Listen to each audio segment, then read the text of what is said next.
meeting to order. Proceed with roll call. Mr. Kaminsky. Present. Mr. Kunkel. Yes, sir. Mr. Thomas. Yes, sir. Mr. Sager. Here. Mr. Scala. Present. Ms. Van Bergen. Here. And present, all accounted for. All right, so down to the minutes. Do I have a motion for? Move. Mr. Scala moves. Mr. Kaminsky seconds. All those in favor? Aye. All right, public comment. Do we have any public comment? I don't believe so. So member comments. Wow. Routine consent agenda. Move to approve.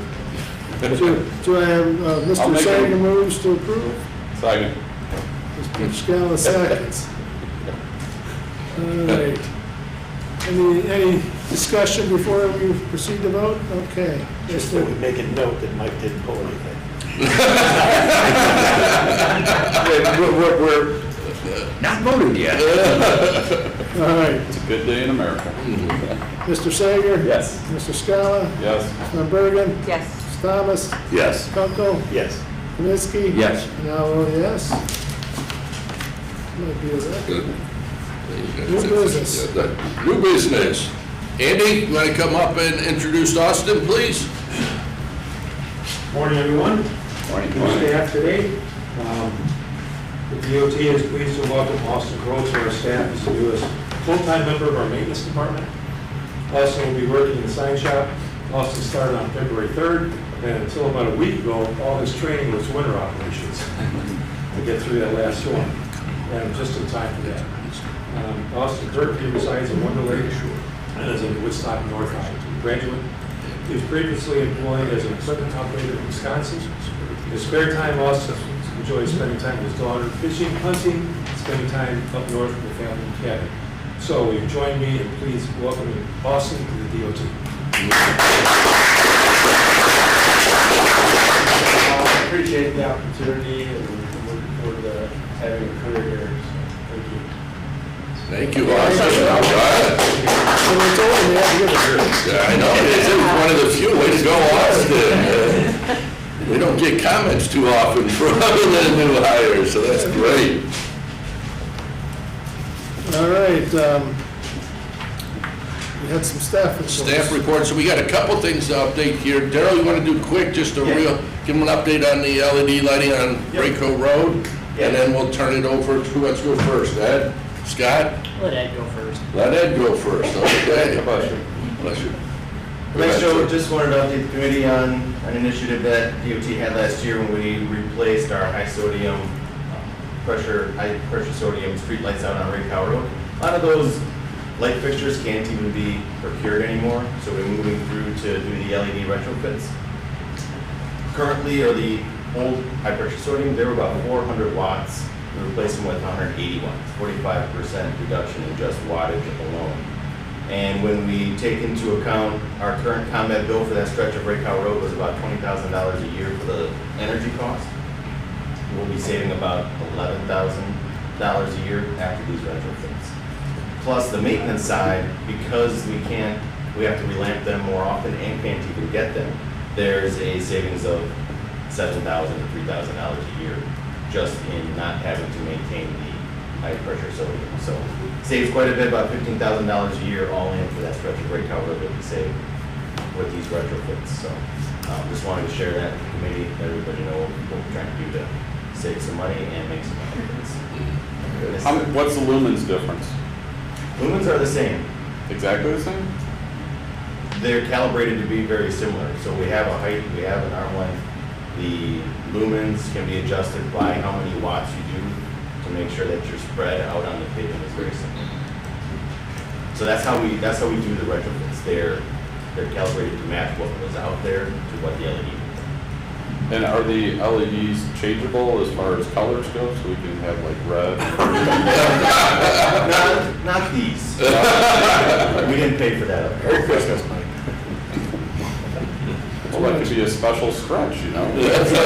We can mark the pavement so you play music as you drive along. I mean, there's lots of options there. Transportation orange, you know? Okay. What else? Thank you, Daryl. I appreciate it. Next, we'll have an update from our maintenance section, just general stuff, winter operations, and maybe some data. Paul, I know you're new to some of this, it may be helpful. Mr. Scala will probably have a question on salt, as he always does. So we're going to give an update, and we're going to show you some of the tools that we use here too. And I'm rambling on. Ed Marcuson, our maintenance superintendent, will do the introductions and lead us off here. So Joe asked me to do a recap to you guys on how we operate. And for this storm, it was essentially from February 12th through the 16th. And there was a lot of data that was collected and a lot that goes into each and every storm. This one happened to be a bigger storm, so there was a little bit more data. I mean, this is all weather data that we collected throughout the storm. But actually, before the storm hit, that week of February 10th. The week prior, we were already receiving data. 10 years ago, I had a daughter that was still in college, and I had two kids that had a real background with watching Dad watch the weather all the time or whatever. But she tipped me off on a guy on YouTube, and his name is Ryan Hall Y'all, and he's freaking good. Yeah. He keeps stuff in layman's terms, and he doesn't get people excited. He just puts stuff that's out there. I actually watched him over the weekend, and he's saying the next possible event is March 4th or somewhere in there. And we're just starting to see indications of that with our own service. But his claim to fame is that he's got 2.5 million followers right now. And he just wants people to know that you don't need to be scared, just be prepared. And he's got a big following and a lot of backers or whatever that support him, and he just offered up $100,000 to the people of Kentucky and eastern Tennessee for the flooding that occurred down there. When a major event does, what we like about him is he does nationwide, but when it does get in particular, he'll focus on that, and he's got the storm spotters and everything else will go live then. So if you get an opportunity, let him up. He's a great resource. Anyhow, that week, so we knew what was coming, and that Monday, actually 2 days prior to the event, we were following NWS, and they put out a DSS package. It's a Decision Support Service packet, and all that is a tool. But Beth and myself and the 4 supervisors all sit down in our office, and we start developing a plan and how to look at it and how do we want to attack it. And one priority that we look at is when's the precipitation starting and stopping, when's the critical moments, and then the biggest one for us being so rural is what's Mother Nature going to do with the wind. In this particular event, she started in one direction and she went all the way back around the other direction. So it's always going both ways. But one thing that we've developed and got really going good is we've got a lot of good friends and partners out there. And that we've got our own service, DTN, but we've also got the ability to reach out to our partners, and more than likely our partners are usually reaching out to us to see what we came up with our plan. And we have the ability to see what other forecasting agencies like Weather by Request, Murray and Treadle, the NWS, and then awesome frost solutions that we've got with those cameras posted throughout the county. They've got their own little forecast too, and we found out we're learning more and more with them that they're pretty significant with helping us. With this event, we noticed that there was a chance of some freezing rain involved, so we knew we were going to have to operate 24 hours. There's nothing we can do to not be on the road when we get freezing rain. The way we operate is every day, November through April, is that we get, we call the forecasters in the morning and before we leave in the day. And we've got about 40 municipalities, townships, and school districts that we share our information that we're getting from DTN with all of them so they can make their own decisions. And the school districts do not hesitate to reach out to us at, 4 o'clock in the morning if, we want to know what the roadways are like, especially with the rural schools.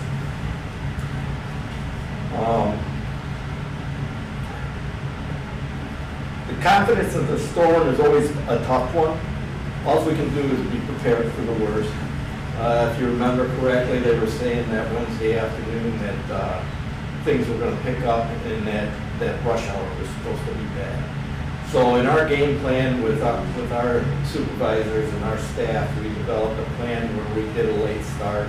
We brought in that first group at 9 o'clock in the morning, and they were going to work later into the evening, and then we're bringing in the second group at 2 o'clock in the afternoon, so that when rush hour hit, we had the full staff out there, all of our equipment, to try and fight it as well as possible, and make our transportation system as safe as possible.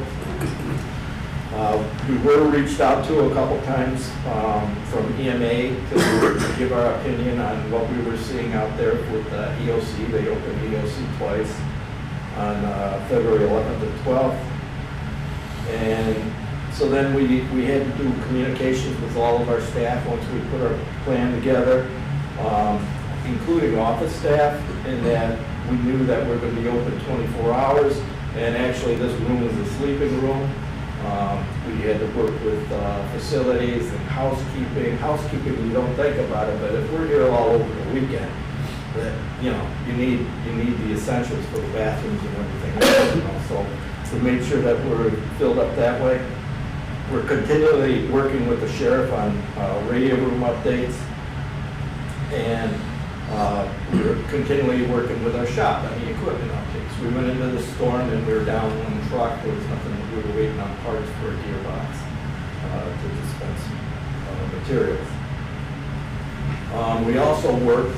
On Tuesday we worked with Valley High in particular, in that we do budget each year for the bigger storm events. What we've found in the past is a lot of times, if this would have really been blown up like it potentially could be, we got to be prepared.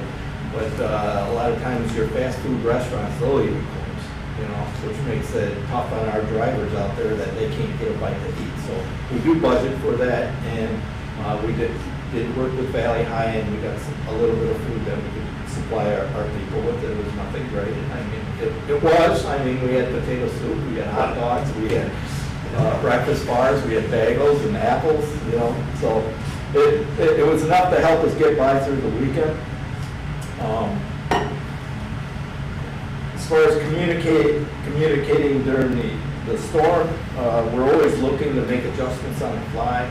Friday, the precipitation didn't really come out like it was supposed to be, and the way we had the shift split, we were able to keep each shift down by 3 hours. So we knew that blowing was going to be potentially a problem for us. We continued communicating with our office staff and drivers, and continued getting equipment updates.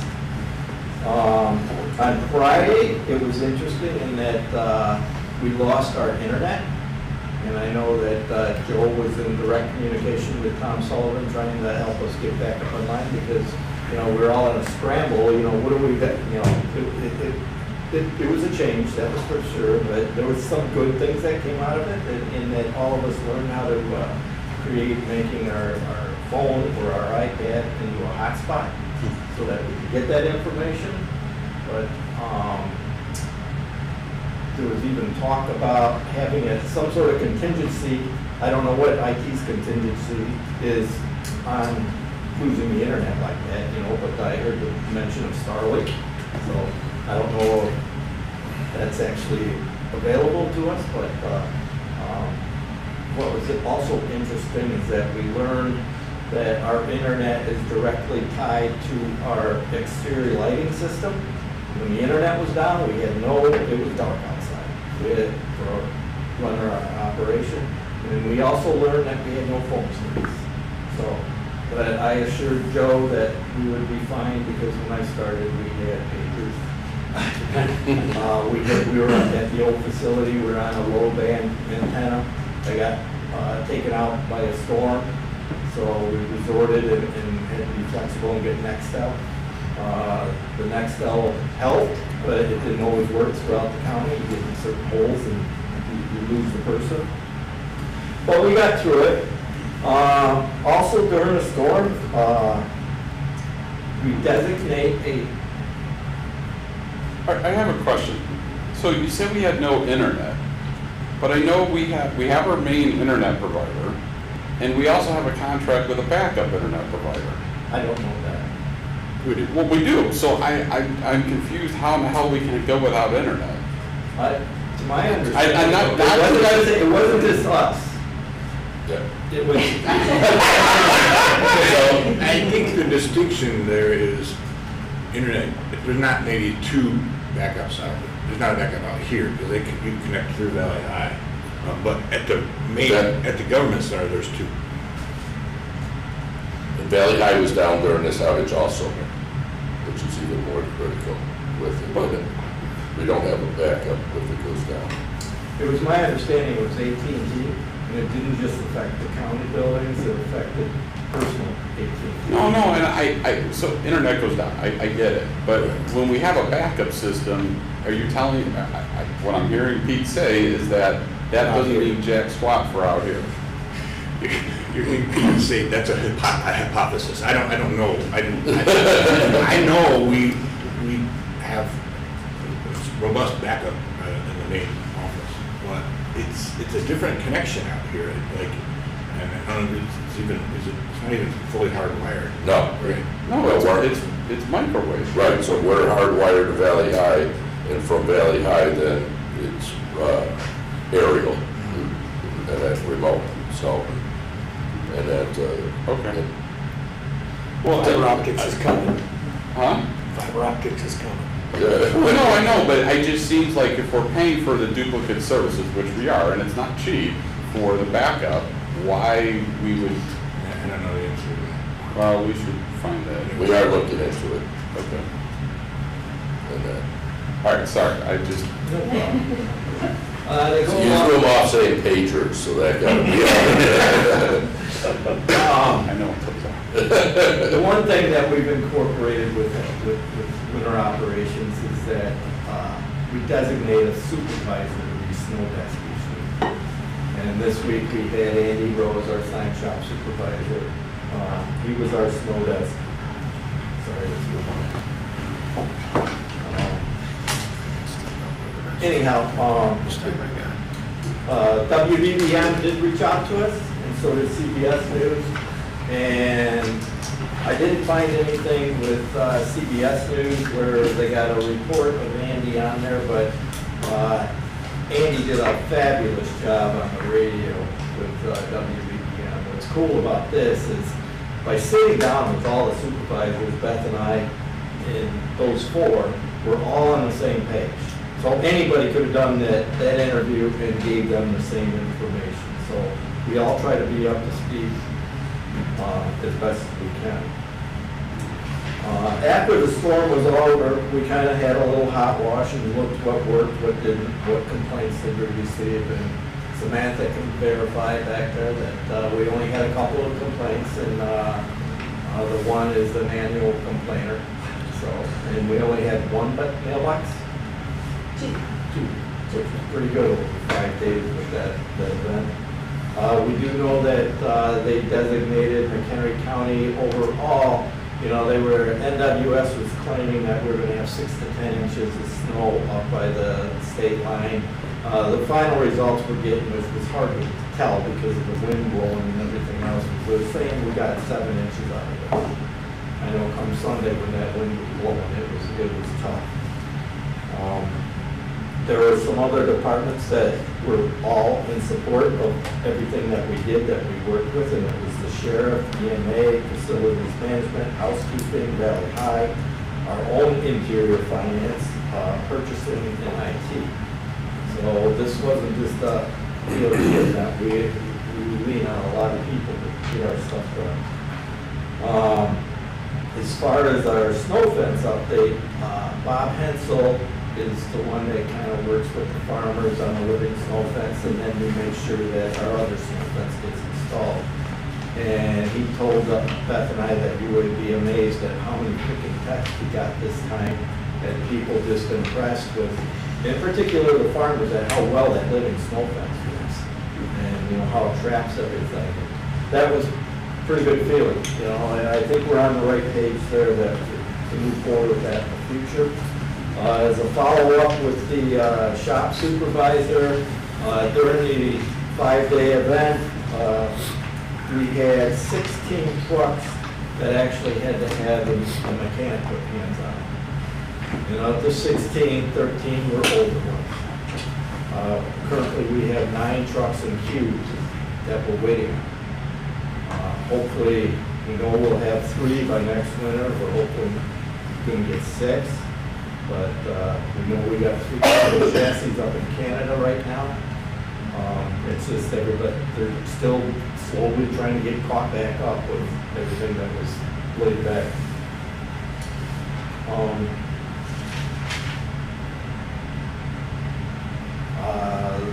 I said we were currently down 1 truck going into this event. We're currently down another truck, a rusted truck that lost its exhaust manifold that we're waiting on parts right now. The parts are in, they're tearing it apart to replace for any future need. We did borrow salt and liquids from other satellite locations, and that's all been replaced. And what's pretty cool and what we're about to come up with is we're going to use Kevin Kucharski, who he actually worked for maintenance for 6 years, so he knows what we're after. And you know, we were all paper back then, and you know, it took somebody to try and figure out the paper and writing and everything else, where he's developed a program that I think you're going to be thoroughly impressed with. He's got a degree in geography and GIS certification. But one thing that, by producing all of this stuff, he's able to create these charts. And I was so mad at myself after we did the tour with you last time that I forgot to point those out. Right as you walk into our vehicle storage, there's a board before you go through that door. And on that board, there's charts. And it shows what each operator, how much they use and everything. And it's very impressive to see how much the workers are actually checking that, comparing themselves. And the newer ones can see where do I fit with the more seasoned employees. So that's all pretty cool. With that being said, that's all I got, unless there's any questions, but I'd like to turn it over to Kevin Kucharski to show you what we've got going and how available it is to us, because it's pretty awesome. I'm Kevin. So when I started, or we were using these paper forms, basically, you'd fill out your name, what time you came in, the amount of material. The trucks usually produce on there how much material you used for the storm. You would write that all on there, how many miles you went, turn this in, and it was up to somebody to take this, put it in a spreadsheet, and try to create graphs. That's a lot of extra work and stuff. It was working then, but with some of my newer trainings and stuff, we have Esri's platform, ArcGIS, that is basically a blank slate that allows you tools to build any type of application you need. So I can turn your focus here. This is what I built. So I take care of during and after a storm, collecting data. So this is a live map during a storm where the supervisors can see who's out there, where they are. Each colored road is a different route, and actually you can make these things bigger if you wanted to see more in depth. You can zoom in and see where trucks are and where they're moving. This is live with all our trucks right now. That's a newer feature that I'm still I'm working with our GIS department back at admin right now, and we're setting up this it's called Geo Event Server that consumes all this data live. So it's taking it in, munching it back out, and giving it to me in a form that I can use to show what's going on. So when we're in a storm, the supervisor will usually narrow it down to what the storm day is. I'll go to like that last winter storm we had was during this time period. So it'll show you, these are all the entries. So let me back up. On the each driver has a smartphone, and they have the Survey 123 app. They will log into it, open up their app and open this survey, and they'll collect. So what they do is they'll go through, fill out their name, the start date, end date, hour, and it'll calculate the hours worked, route number, equipment number. It'll fill out all their information on this sheet. Did you take from a satellite facility? And it'll ask which facility. So you can, it'll track how much salt we borrowed so we know how much to bring back. Also, did you get fuel outside of the DOT? If yes, where? And then notes, damages, kind of a meter for how did you feel the storm went? Did you feel it was forecasted well? Did you feel that our call-outs matched up? You know, it's just a little bit of feedback from the drivers to say, hey, something didn't go well, what's going on? And then there's a place to upload pictures in case there's any damage or comments, and then they will submit their form. Once submitted, that goes straight into here. This is just a quick view of what their answers were on that form. And then it'll take it and put it into graphs and charts, and then totals. So like for that entire event, we used 1.2 thousand tons of salt and 66,000 gallons of liquid. And that's compared to our season total of 3.8 thousand or 383,000 gallons of liquid. So you can compare all this here. We had 13 satellite pickups of 108 tons worth of salt that we borrowed. And then during that event, that's for some reason that didn't update, but during the event it'll show you what the snow total is. There's another section of data view, so if you wanted to get into some real data about it, you can narrow it down by the day, by the employee, by the season, to see what we did. So there, 7.4 inches for that storm. We had a 6.8 satisfaction rating, so people were generally happy. The average amount of hours worked. This tells you which day we used how much salt. So the 13th here we used the most, and then you can tell different.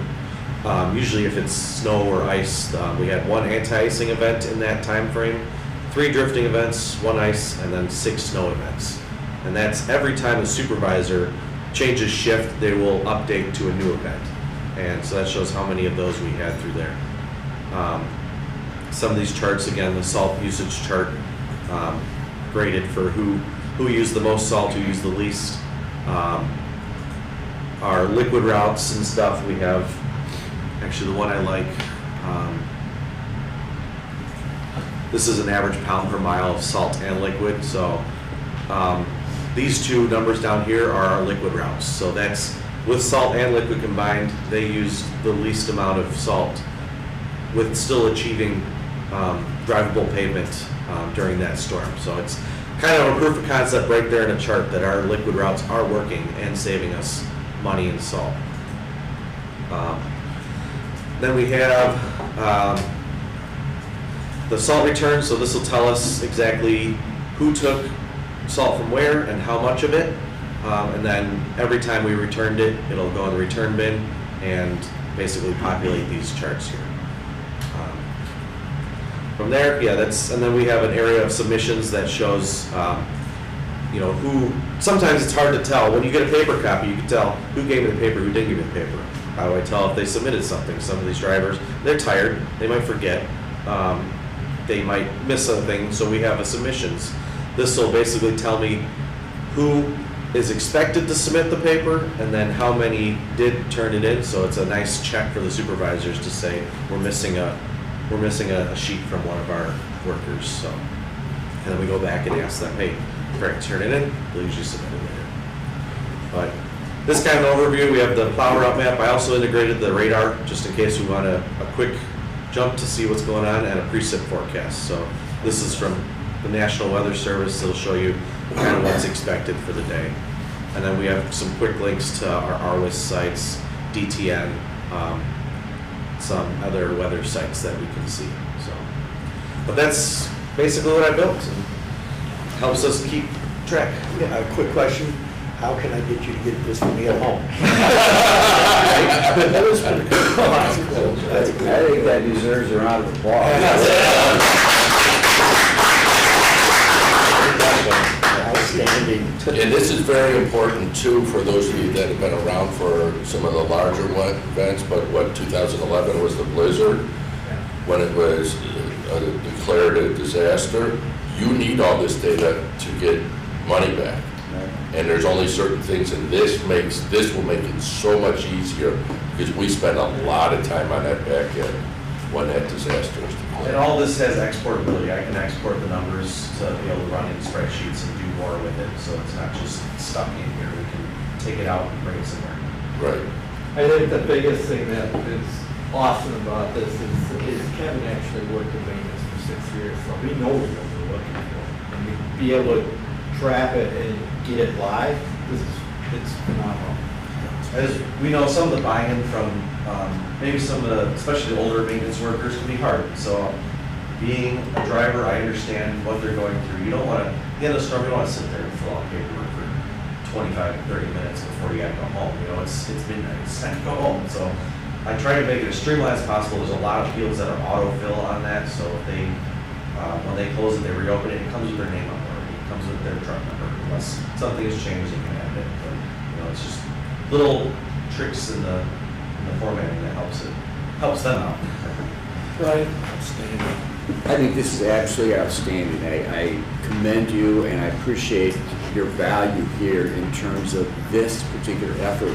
My question is, what's the transportability of this to other departments? The concept, the underlying effort to the sheriff's department, to the emergency services department, et cetera.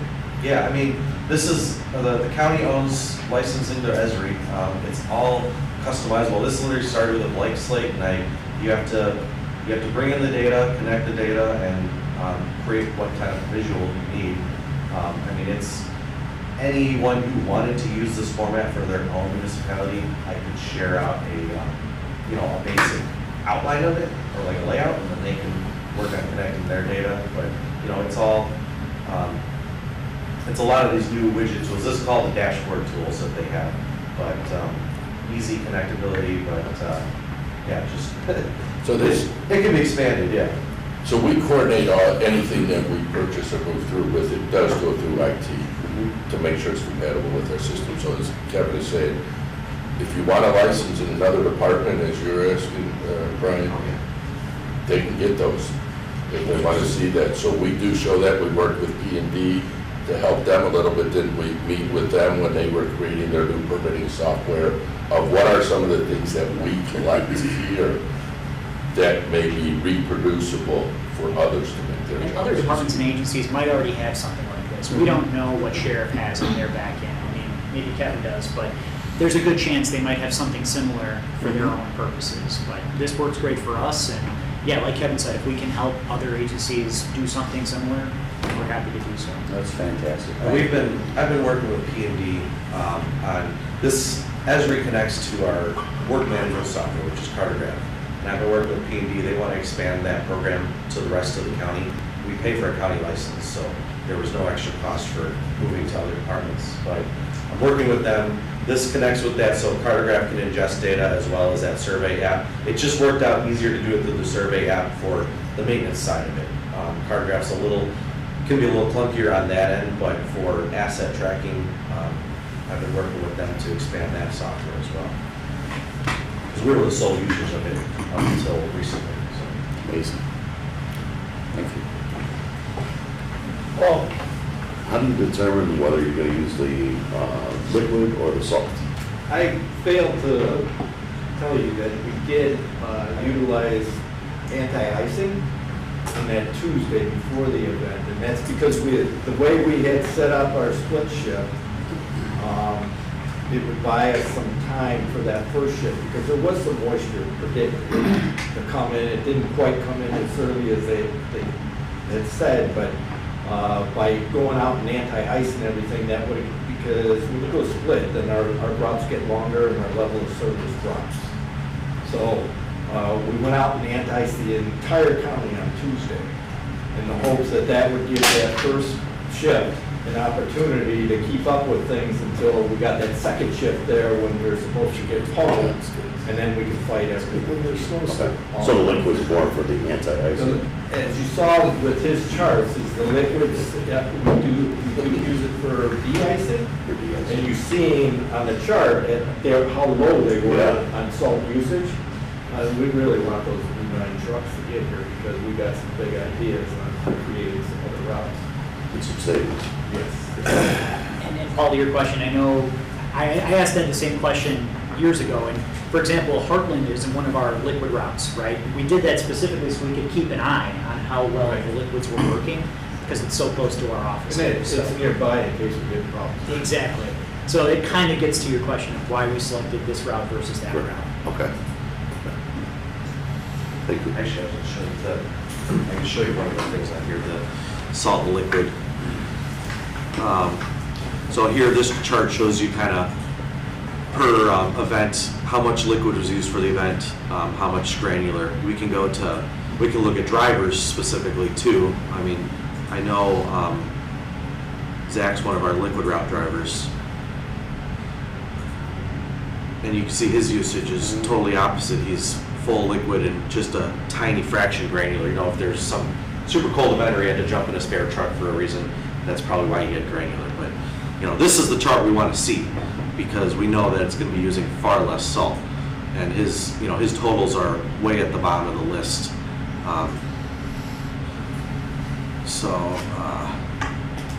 Total salt used in pounds. You know, here's...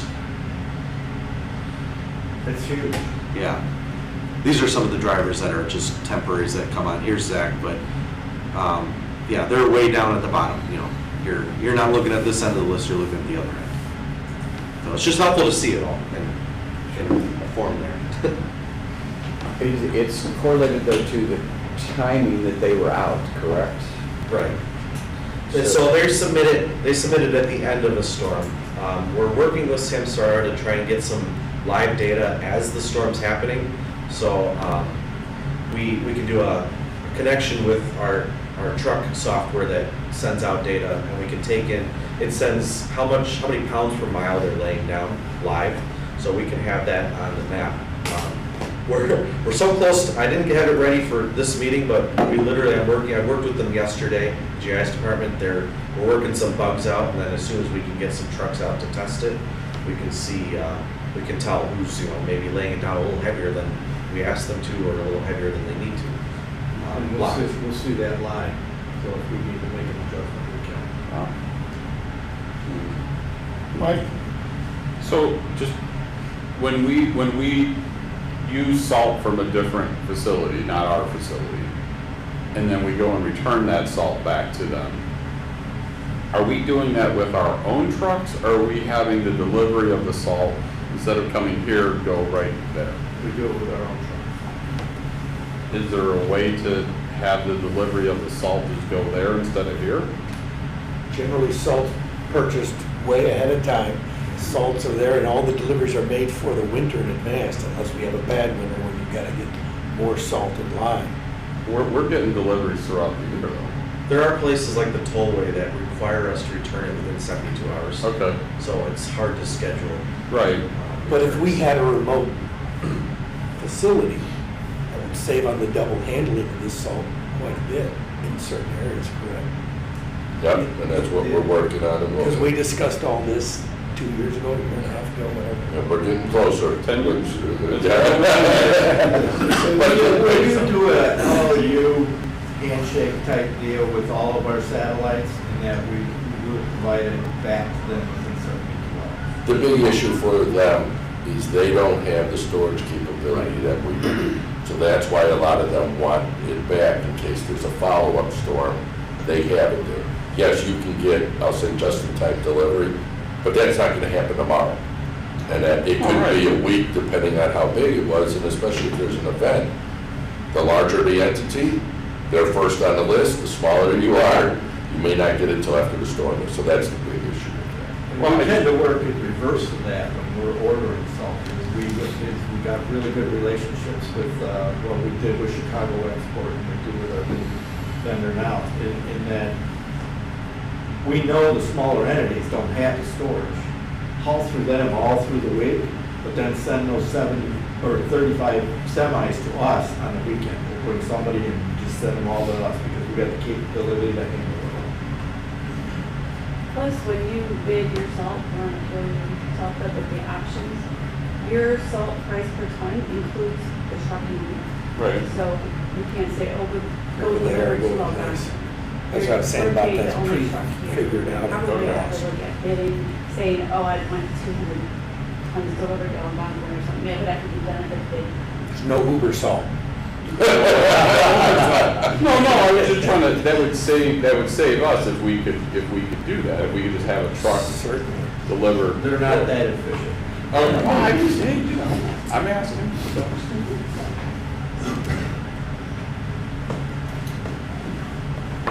Anybody got any other questions? Thank you all for the insight. And Assistant Director of Transportation, Mr. Henning, is got an update. And real quick, Yeah, just. much quicker than the last presentation, so hang in there. That's good. Here, I'll pass a few of these out.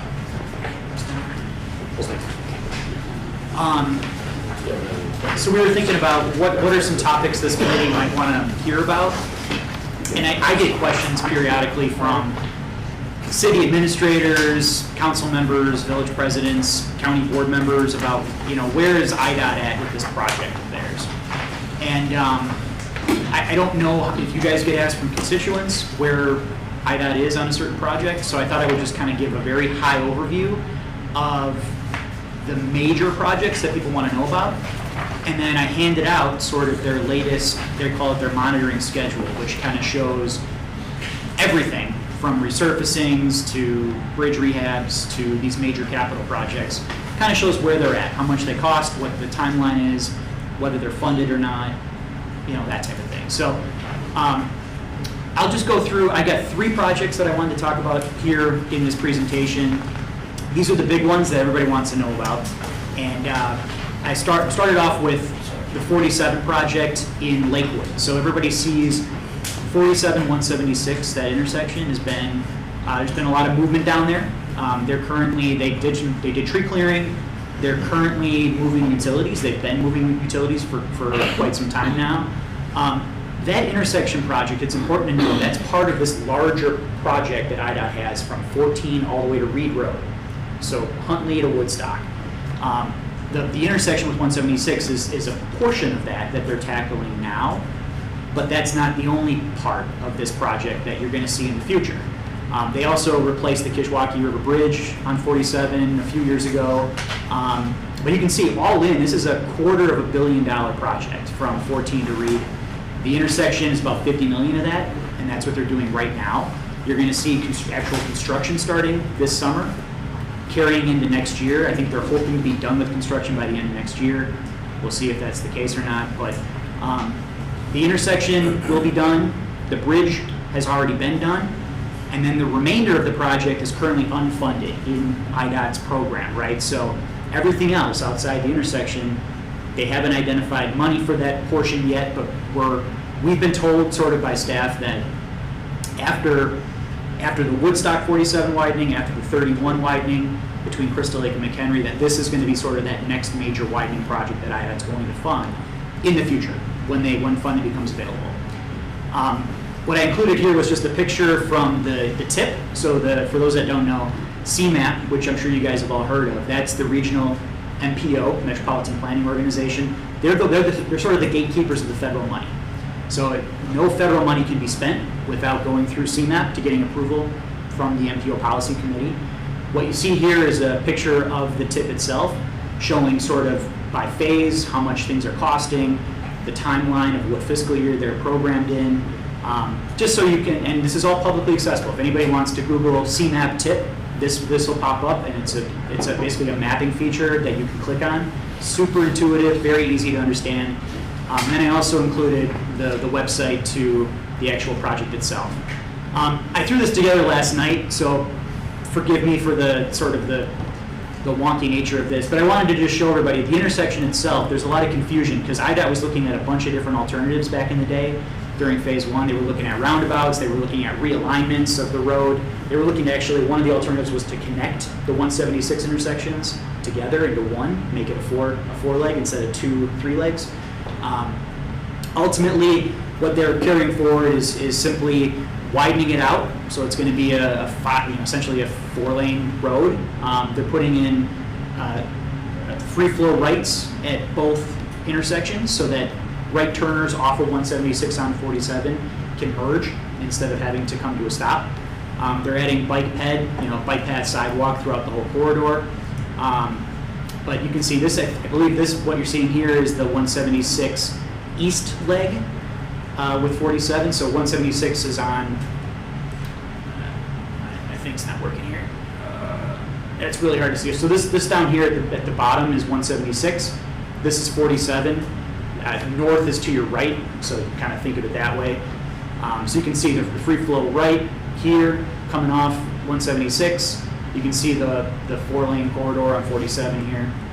This is the west leg. So you will see Swanson is being realigned.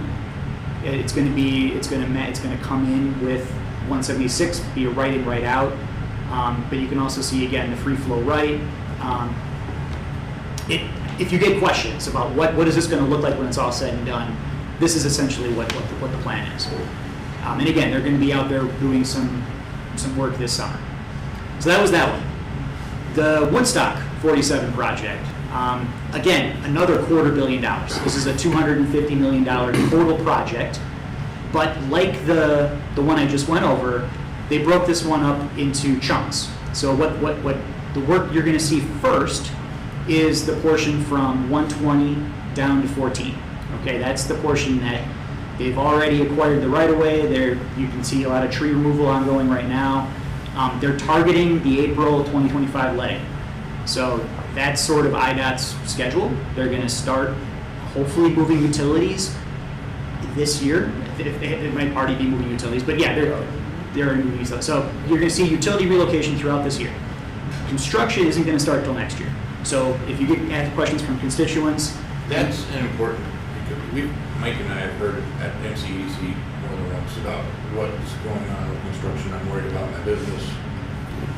And where's the communication? And there has been a little bit of disconnect on the communication. It's all that's happening right now is the utility relocates and the trees coming down. and a lot of people don't know that It that's... looks like something's happening. Exactly, it looks like there's stuff going on, but they don't know that that's not actually construction work, that's just the pre-work to get things ready.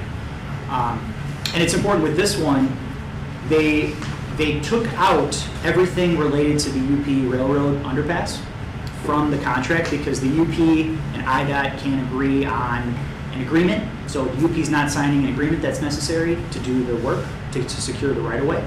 Jump in, Joe, if I say anything wrong. So they sort of took that portion out, about 20 million. They're going to let that portion later, once they come to an agreement with the UP Railroad, and they're going to start work soon on everything else. So north and south of the railroad, you're going to see work going on first, and then hopefully they'll get an agreement with the UP to then do the middle portion later, near the railroad. And this is not unique to this project. It's every crossing in the state. And they're waiting for a federal ruling in Ohio, I believe, that Ohio has with the UP Railroad also, and that, on how to proceed. Basically, they've been using our old framework agreement for as far as anybody knows, and then the UP went and said, no, we'll no longer honor that, we're changing that. So, this is minor, and I say that with all respect, the $20 million isn't minor, but on I-80, which is the largest project in the state, and that's like $250 million for what needs to be done there, and they have to gap that on I-80. Ideally, they can accomplish the work with the UP at the tail end of the other stuff. So for the public, they might not know that this is happening because all the work will be done eventually when it's all open. Our hope is that they don't finish everything else, open the road, and then have to shut it back down for more work near the underpass. But who knows? I mean, this is all speculative. Again, On that point, Scott, IDOT is planning to construct 2 roundabouts on the north and south end of the tracks. These here. These two here, they have made some modifications because with the UP rail, they can't widen. They have to stay between the existing curb and gutter limits that are there now. And so they're making modifications to be able to accommodate the two roundabouts and neck down a little bit under the tracks. But all of the stuff that you see here will be constructed except for the bike path and the underpass. So that's why they're holding back some of the 20 million is for that work and having to touch a little bit between the roundabouts. But when Scott and I saw the 20 million, we reached out because we thought maybe they'd have to cut the roundabouts altogether and then come back and do all of this work you see in this exhibit. That is not the case. That is doing a vast majority of all this. And like I said, everything north, so you probably heard about the roundabout corridor that 47 will look like. IDOT had planned 5 roundabouts from 14 all the way up to Charles Road. Since they're only doing the section from 14 to 120, you're going to see 3 roundabouts. These 2, as well as at Irving and Judd. That this is a little bit north of the railroad there. The other 2 at Ware Road by the county complex, as well as at Charles, those again are unfunded. We've heard everything north of 120, I think, is a very long-term, if ever, type of project. From what we've heard from IDOT, that's sort of a very low priority for the state of Illinois right now. So One of the reasons is that the study showed that the majority of congestion and traffic was 120 to 14. Correct. That was the corridor section that was the most challenging section. The other thing is that the property acquisition north of 120 is very high because there's a tremendous amount of residential area there, which is very close proximity to the roadway itself. So that's a real challenge at that area. well said, yeah. So the last one I wanted to chat on is 31 between Crystal Lake and McHenry. Again, $233 million total project cost. So you add all this up, we're over $750 million. And if you add in Randall and maybe a couple of, like, you're at $1 billion easily at that point. So just the scale of the work IDOT's accomplishing or will accomplish is massive out in McHenry County. So I want to make sure I give IDOT a lot of credit. They're going to be spending a lot of money out here. They already have, but they're going to be spending more. You see tree removal going on right now, right-of-way acquisition. Apparently everything north of Bull Valley, Charles Miller, I think they've secured everything already, or nearly every property they needed north of 120, or north of Bull Valley has been acquired. They're targeting the January 2026 letting. Obviously that is right-of-way dependent. Could get pushed, but then you're going to see utility relocation throughout 2026 with construction starting in 2027. This is fully funded. It's going to happen. It's just a matter of which letting they hit. And again, this is one of the region's significant projects, right? So these are all called out by CMAP as important for the region. This one, as well as the 47 projects. We don't have too many regionally significant projects out here, but these are some of them.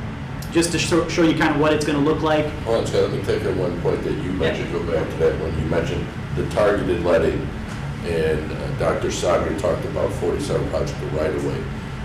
The courts are having a hard time keeping up with all the property acquisition that's coming forward. And other counties have assigned an additional judge, Will County, which has supposed to move things through. That is what is holding up this project, is the land acquisition side of it. Remember how many parcels are impacted? It's huge. There's a large number. I think they still have 50 to 100 left. Still remaining. Still remaining on this. So yeah, it's a huge lift for the court staff to go through. It's going to look pretty typical from what maybe you expect it to be, with 4 through lanes, center left turn, landscape median on the southern half. It's going to be more, the larger footprint versus on the northern half, which is going to be more shrunk. But it'll be a 4-lane cross section from 176 all the way up to 120. And my conversation with IDOT, they've said before they start this work, they want to make sure they're going to be resurfacing 120 from the Lake County line all the way through McHenry, I think, to Martin. So that right there, that's a $10 million resurfacing project they're going to have to start before this, because they don't want to do them both at the same time. So you're going to see first, whenever you see 120 being resurfaced in McHenry, you know that this project is going to be shortly after that, started work. So I'm curious, so 47 gets a bunch of roundabouts and 31 gets normal intersections? Yeah. And the thought process as to reasoning behind why one is one and one is another? It's a complicated answer, Mike, and That's not. I don't- Stop. and I don't work for IDOT, so I hate putting words in their mouth. But Brian, I mean, if you want to, I know you were a part of these conversations when you were mayor, but essentially what it comes down to in Woodstock. Dude, Brian didn't want to jump at the That- answer. So the UP, He doesn't speak for it. Gift horse? No. the UP Railroad is the constraining factor with 47 Woodstock. Okay. So they didn't want to have to build, or to basically build a new railway bridge to widen out that roadway, because that would have been cost prohibitive. We're talking hundreds of millions of dollars. And a temporary bridge in the meantime while you build the new one. Exactly. So in order to accommodate 4 lanes of traffic underneath that existing railroad bridge, you couldn't do it if you had turn lanes with a traditional intersection. So that's why the roundabouts north and south of there were chosen as the preferred intersection alternatives, because you don't need turn lanes. You can shrink the footprint substantially, allowing for use of the existing structure. And then you The essentially- hourglass concept. Yes, and then they carried that design north and south forward throughout the project. I don't think we have a full appreciation for the challenge it is working with. And UP has been an unbelievably difficult, I won't even say partner to work with, I will say it's truly a roadblock, literally in everything. I think that's true with any railroad, honestly. I'm paraphrasing, but I think there was one conversation with UP, hey, can we talk about the bridge? And they're like, why? It works fine. Yeah. But the requirements are so, the fact of the matter is that UP has very little responsibility for financial contribution, one, very minimal. But two, they have total authority over those railroads. You can't impose anything upon them. And so they can truly slow down every project, and they have in this instance. This is probably, their challenge has probably slowed this project down at least 2 years, if not more. So it's just an incredible challenge. But that is the underlying reason that the roundabouts were placed there, and it's going to work, and then they just extended the concept from there. Is this the same railroad that wants us to give them money for out here in Woodstock, and the same railroad that says we're broke? So, and they're fighting us? No, UP Railroads own all the railroads. The yard that we're talking about, the railroads let commuter rail run on their lines, as I believe it. Yeah, so the railroads, as Dr. Sawyer said, their mentality or their mindset is we were here first. And then that's where they have all their protections through Congress, is their railroad. And it's not just what happens in Woodstock, not what just happens in Illinois. It's the United States. Right. That's They why have there's a so many huge questions. federal mandate under which they operate, which provides them huge protection. It's unbelievable. Yeah. So that's all I had. Sorry. Well, no, so I'm not saying I'm anti-roundabouts. I'm just surprised that at one corridor has all of them and one corridor doesn't have any.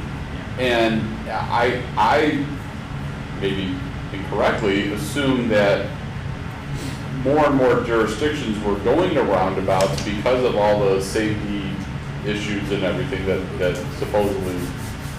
Yeah. So a lot of the phase 1 for these other projects, the south of Woodstock, 31, they were done 10 years ago, a lot of them.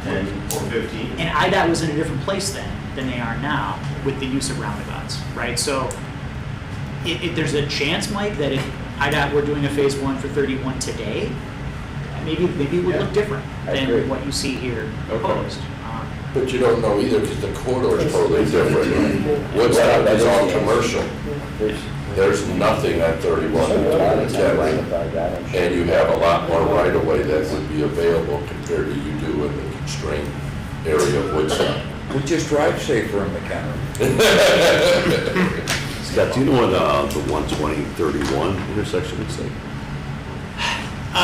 So they've actually done, I don't have that here today, but, so you guys have seen, if you've driven 31, I'm gonna answer your question eventually, but Bull Valley Charles Miller, that intersection has already been complete, right? So we widened that out back when we came through with our Charles Miller project. So what you see out at Charles Miller and Bull Valley 31, that's the ultimate improvement for what IDOT will tie into. And it's my understanding, the same is the case at the 31-120 intersection, that what you see there is what you get. You can't do anything else. What you'll see IDOT tie into is what's already there today with their 4-lane corridor project. Yeah, because it's only 2 lanes at that. It is, yeah, so they're And gonna. so all 4 of these lanes are bottlenecking down to. No, it's going to be, so it's 4 lanes. It'll be 4 lanes all the way up to 120, and then 120 is 4 lane, obviously. So you'll have 4 through lanes on both 31 and 120. It's just that the tie-in, I wish I would have had that slide here, but I can share that information with you all, so you can have that for questions that you have. I think most of the questions that I receive is what's going on at the 176 and 47, because people are just confused about what that layout is going to be, and so there's been no real explanation of that layout yet, I think, to the public at large. I agree. Even Village of Lakewood was asking about, because even they didn't know exactly what the design was going to look like at the end of the day, or at least this current staff didn't. So, I think that's the key message, though, is the current staff. These phase 1s are done and completed 5 or 7 years ago, maybe for this one, depending on when they complete the preferred alternative. They go through the public involvement process. They explain and show what the end picture is, and then they're kind of quiet. They're doing final plans, land acquisition, and boom, the project shows up, and we're ready to build it. in the meantime, the whole staff is turned over. All the electeds are turned over. Nobody here today was around back when IDOT was doing the design 10 years ago, and so you have to relearn sort of as you go. That's one of the things I'm a little bit concerned about right now. I mean, I think McHenry County had a good friend in Omer when he was the Secretary or Director of Transportation in the state of Illinois, and now we've got a new person, and so we have to kind of start again with those relationships. But I mean, I think that that's one reason we've got some of the projects going, is we worked hard, and Omer was a very good supporter. And McHenry County gets a lot of kudos, Brian. You were involved with a lot of that years ago. We came together, and Peter and in our legislative program, and we're all speaking from the same book. Right. And that doesn't happen in a lot of communities. Exactly. And I think Scott bring up a good point that I think we always have to be mindful of, is we do question whether we get our fair share back. I think this speaks volumes. It just might not have been 10 years ago we were behind. It required a lot of patience. Right, right, but these are huge numbers when you're looking at District 1, which is Chicago and Collier County, but also throughout the state. There's not a lot of counties that have close to $1 billion worth of construction work.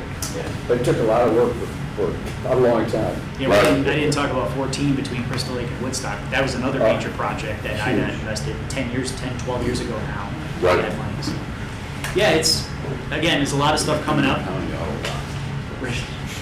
We're trying to make sure our work is coordinated with IDOT so that we don't tear up the whole county at once, but, we have to live within what we have, so. Yeah. And I will give kudos. We're fortunate because of all of administration. We retained our staff here. So we have a lot of knowledge of some of this stuff when it goes in, and that's kind of why the reason we wanted to present this to you. None of these projects are McHenry County projects, but we are fully aware of them, and we're fully aware that you all get questions on this stuff. Yeah, back when I first started here, I was on the Citizens Advisory Group for these projects 12 years ago when I first started. So I remember these back then, and there's not many of us that were here. Or still here now. Right?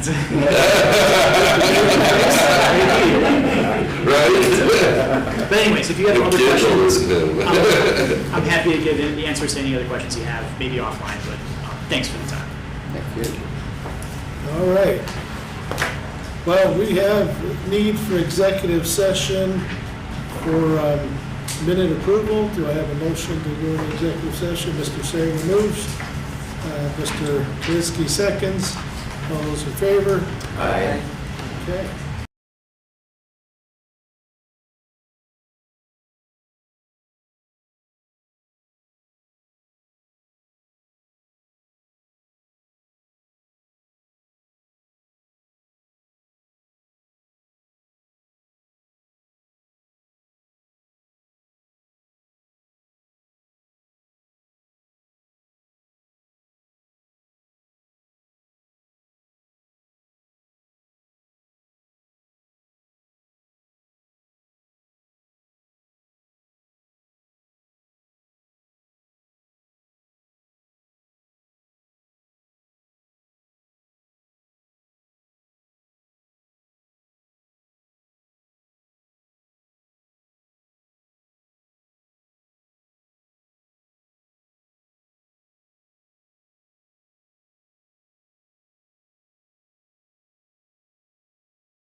make a motion to go into open session.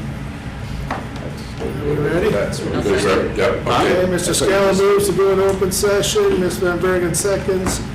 Okay, review of the executive session minutes, February 26, 2015, Transportation Committee.